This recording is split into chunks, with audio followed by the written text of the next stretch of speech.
आपले नक्षलग्रस्त जे कुटुंब आहेत या कुटुंबातल्या जी काही मुलं आहेत त्यांना पोलीसमध्ये थेट नियुक्ती देण्याचा आपण निर्णय घेतला।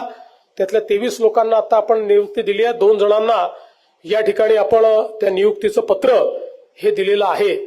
खरं म्हणजे हा निर्णय आपण यापूर्वीच घेतला होता, पण आपण निर्णय घेतला त्यापूर्वीच्याही कुटुंबांपैकी सगळ्यांची मागणी होती की आमच्यावर अन्याय झालेला आहे आणि तुमचा GR जो निघाला त्याच्या आधी आमच्याकडे अशा घटना झालेल्या आहेत, तर आपण त्यांनाही कव्हर केलं आणि आता त्यांनाही त्या प्रकारचे सगळे लाभ आपण देतो।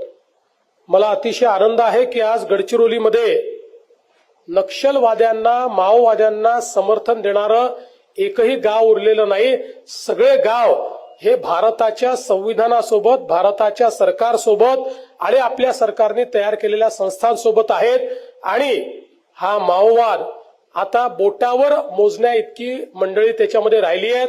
मी त्यांनाही आव्हान करतो की आता हा माओवादी सगळं ही संकल्पना संपलेली आहे, त्यामुळे त्या बोटावर मोजण्यात इतक्या ज्या लोकांनी अजूनही बंदूक आपल्या हातामध्ये ठेवली आहे त्यांनीही समर्पण करावं आणि मुख्य धारेमध्ये यावं अशा प्रकारची त्यांनाही आव्हान करतो। पुन्हा एकदा आपल्या वन विभागाचं आणि जिल्हा प्रशासनाचं, पोलीस प्रशासनाचं सगळ्यांचं अतिशय मनापासून या ठिकाणी अभिनंदन करतो।